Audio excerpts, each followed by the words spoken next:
Hoy tenemos sobre la mesa un tema que, a primera vista, suena un poco a clase de filosofía de primero de carrera.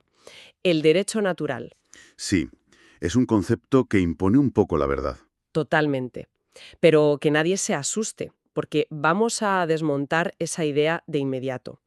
No vamos a hablar de teorías abstractas, sino de algo con un impacto tremendamente real, muy operativo, en el sistema legal de un país como Colombia. Claro, La fuente principal que manejamos es un ensayo jurídico que analiza cómo tres ideas clave, universalidad, razón y justicia, funcionan como una especie de tablero de control de todo el sistema. me gusta esa imagen del tablero de control. Nuestra misión hoy es entender precisamente eso, cómo esos conceptos, que parecen tan etéreos, en la práctica limitan el poder y definen desde las decisiones de un juez hasta los contratos que firma una empresa. Bueno, vamos a desgranar esto. Pues es que esa es la clave de todo. Para entender por qué esto no es filosofía de salón, hay que partir de una idea que el texto subraya muy bien. El sistema jurídico colombiano está constitucionalizado. Que suena muy técnico eso. Suena técnico, pero es muy sencillo. Significa que una ley no es válida solo porque un parlamento la haya votado siguiendo los pasos correctos. Eso ya no basta. Ah, vale. Ahora, para ser válida, esa ley tiene que ser compatible con principios superiores que están en la Constitución, como la dignidad humana o los derechos fundamentales. Y es justo ahí, en ese control de calidad material, donde las ideas del derecho natural, aunque no se llamen así, entran en juego de una forma brutalmente práctica. A ver si lo he entendido bien.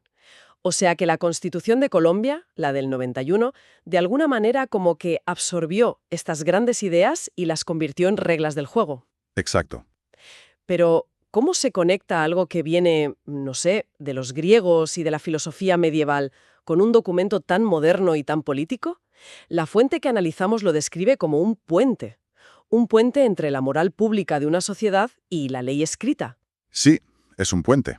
Y dice que la clave está en conceptos que la propia Constitución recoge, como la dignidad humana, la igualdad, la buena fe. Exacto. Y lo fascinante es que la Constitución del 91 no es un documento neutral, no es un simple manual de organización del Estado, es una Constitución con un proyecto de sociedad. Vamos, es una Constitución de valores. Ya. No necesita una etiqueta que diga «soy justnaturalista» para actuar como si lo fuera. La dignidad humana, por ejemplo, no es un adorno poético en el primer artículo. Es el cimiento material sobre el que se construye todo lo demás. Claro, le da un propósito a todo. La analogía que usa la fuente es buenísima. El derecho positivo, los códigos, las leyes, es el manual de instrucciones. Te dice los pasos a seguir. Vale. Pero estos principios constitucionales son el sistema de gestión de calidad. Su función es evitar que una decisión sea formalmente correcta como sacada del manual, pero materialmente desastrosa o injusta. Me gusta esa idea del sistema de gestión de calidad. Porque un manual de instrucciones te dice cómo hacer algo, pero el control de calidad te pregunta por qué lo haces y si el resultado final es el que se buscaba. Precisamente, Y supongo que el lugar donde se pasa esa inspección de calidad es en los tribunales. Aquí es donde se pone muy interesante. aquí empieza lo bueno, ¿sí? La fuente pone el foco en una sentencia, la T-406 de 1992, que dice que el juez no es un simple notario de normas. Vale, pero ¿qué era antes entonces? ¿Un autómata que aplicaba la ley sin pensar? Pues en cierto modo sí. El modelo anterior era el del juez como la boca que pronuncia las palabras de la ley, un aplicador mecánico. Literal. Esta sentencia y todo el desarrollo posterior supone un cambio de paradigma total. Le dice al juez, sobre todo al juez constitucional, que en un Estado social de derecho, su trabajo no es solo verificar que se siguió el procedimiento, Claro. sino asegurarse de que los derechos de las personas sean efectivos, que no se queden en el papel. El juez no puede ser ciego a las consecuencias reales de aplicar una norma. O sea, le obliga a levantar la vista del texto y mirar a la persona que tiene delante. Justo. Si aplicarla literalmente genera un resultado absurdo o viola la dignidad de alguien, tiene que actuar. Su brújula es la justicia y la razón práctica. Y esto no es una idea aislada. No. El texto menciona otras decisiones que construyen sobre esto. Por ejemplo, la sentencia C-284 de 2015 es importante porque es la propia Corte Constitucional reconociendo abiertamente este debate entre positivismo y justnaturalismo. Lo hacen oficial, digamos. Lo trae a la mesa, la utiliza en su argumentación. Deja de ser, como dice la fuente, una filosofía de pasillo para convertirse en herramienta oficial del tribunal. Y luego está la T-881 de 2002, que es fundamental. Vale. Toma el concepto de dignidad, que podría ser muy vago, y lo aterriza. Dice que la dignidad tiene 3 dimensiones concretas. El derecho a vivir como se quiera, que es la autonomía. Ya. El derecho a vivir bien, con unas condiciones materiales mínimas. Y el derecho a vivir sin humillaciones, la integridad moral. De repente, la dignidad ya no es una abstracción, es un checklist. Pero un momento, esto le da un poder enorme a los jueces, ¿no? ¿No corremos el riesgo de que la opinión personal de un juez sobre lo que es justo o digno pese más que una ley votada por un parlamento que representa a la gente? Esa es la crítica clásica, ¿sí? Es la crítica clásica al activismo judicial. Ese es el gran debate, y la fuente lo toca de lleno. El riesgo existe, es real. El riesgo es el gobierno de los jueces. Claro. Pero el sistema crea salvaguardas. La principal es que esa decisión del juez no puede ser un porque yo lo digo. Tiene que estar fundamentada en una argumentación muy sólida, muy rigurosa, que conecte su decisión con los principios de la Constitución. No es su opinión, es la Constitución, exacta, no es su moral personal, es la moral objetivada en la Constitución. Y aquí es donde entran las 3 patas del trípode que analiza la fuente. La universalidad, la razón y la justicia. No son adornos, son las herramientas metodológicas para controlar ese poder judicial. Vale, esto nos lleva al famoso trípode. Me parece una imagen muy potente, porque si quitas una pata, todo se cae. Se viene abajo. Empecemos por la primera, la universalidad. La fuente la describe como el estándar que no negocia con la geografía ni con la política. Suena bien, pero ¿qué significa en la práctica? ¿Que todos somos iguales y ya está? Es más profundo que eso. La universalidad significa que hay un núcleo de respeto y protección que le corresponde a toda persona por el simple hecho de serlo. Sin excepciones. No importa su nacionalidad, su estatus social, sus creencias o si nos cae bien o mal. Entiendo. En el sistema colombiano, esto se traduce en los principios de igualdad, no discriminación y, sobre todo, la dignidad como punto de partida de todos los derechos. Ajá. Ahora, y esta es una distinción crucial que subraya el texto, universalidad no es uniformidad. Ah, eso es importante. No significa que todos tengamos que vivir de la misma manera o que todas las culturas sean idénticas. Significa que ninguna cultura, ninguna tradición, ninguna mayoría política puede usarse como excusa para excluir a alguien de ese mínimo de protección. O sea que el «es que aquí siempre se ha hecho así» no sirve como argumento. Esa frase no vale para justificar un trato inhumano. Exacto, entendido. La universalidad nos dice a quién protege la ley. A todos, sin peros. Pero, ¿cómo nos aseguramos de que el poder aplique esa protección de forma coherente y no caprichosa? Supongo que ahí entra la razón, la segunda pata. Ahí entra, sí. La fuente usa otra analogía que me ha encantado. Es la exigencia de un paper trail del poder. Exacto. Un rastro de papel, una justificación. El poder no puede ser un acto de magia negra, arbitrario. Tiene que ser capaz de explicar por qué hace lo que hace, de forma pública y controlable. Claro. Y esto, en el derecho, se manifiesta de formas muy concretas. La más obvia es la obligación de motivar las sentencias y los actos administrativos. Un juez no puede decir «le condeno», tiene que explicar el por qué. Ya. Pero también se ve en herramientas más sofisticadas, como los test de proporcionalidad y razonabilidad que usa la Corte para ver si una ley que limita un derecho está justificada.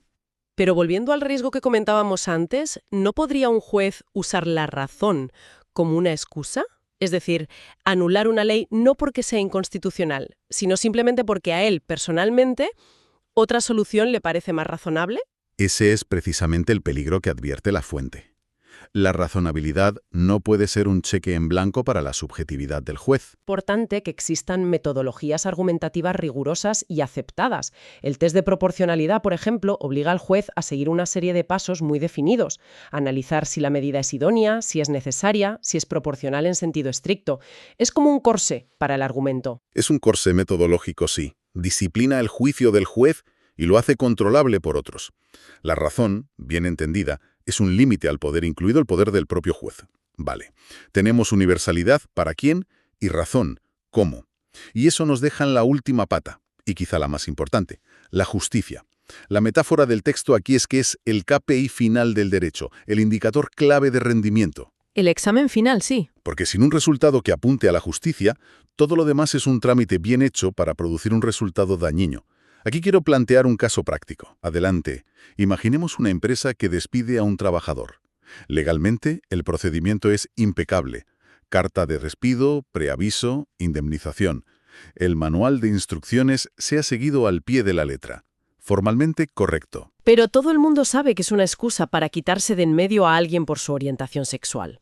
El resultado apesta a injusticia. ¿Qué pasa ahí? Ese ejemplo es perfecto para ilustrar la distinción que hace la fuente entre dos dimensiones de la justicia. Por un lado está la justicia procedimental, que se sigan las reglas del juego, que haya derecho a la defensa, un juez imparcial. En tu ejemplo, eso se cumple. Sí. Pero por otro lado está la justicia material, que se pregunta por el resultado final. ¿Es ese resultado opresivo?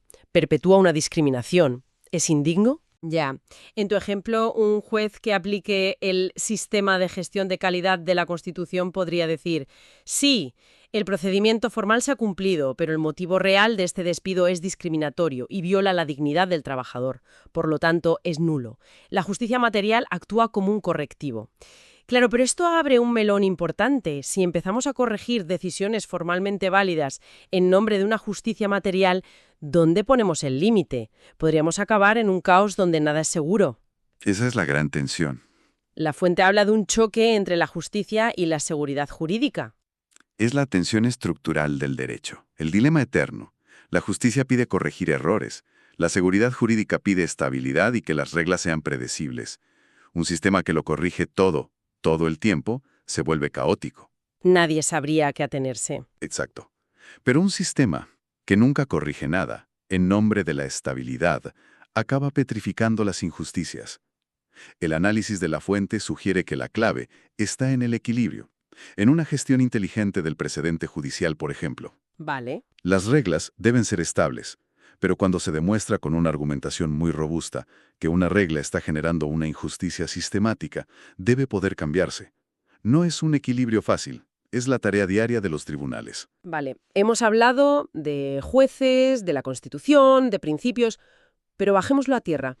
Para alguien que nos escucha, que tiene una pequeña empresa o que simplemente quiere entender sus derechos, ¿cómo se come todo esto en el día a día en Colombia? Pues las implicaciones son muy directas. Para las personas, este enfoque fortalece enormemente sus herramientas de defensa contra los abusos de poder. La acción de tutela, por ejemplo, es la encarnación de todo esto. Claro, es el mecanismo estrella. Le da a la gente un poder real para exigir que se respete su dignidad. Y para las empresas, y esto es muy interesante, las obliga a pensar de una forma más estratégica. ¿En qué sentido? Ya no vale con tener un contrato redactado por un abogado que sea formalmente inexpugnable. Tienen que diseñar contratos y políticas internas con criterios de buena fe, no discriminación y razonabilidad.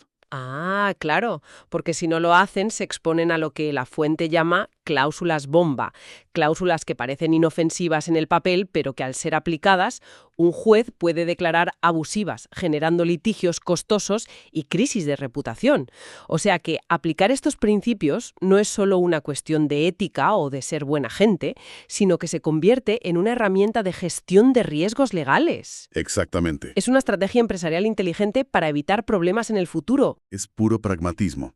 Y finalmente, para los jueces y para el Estado, eleva el estándar. El listón está más alto. Ya no basta con decir la ley me permite hacer esto. Ya, ahora hay que justificar más.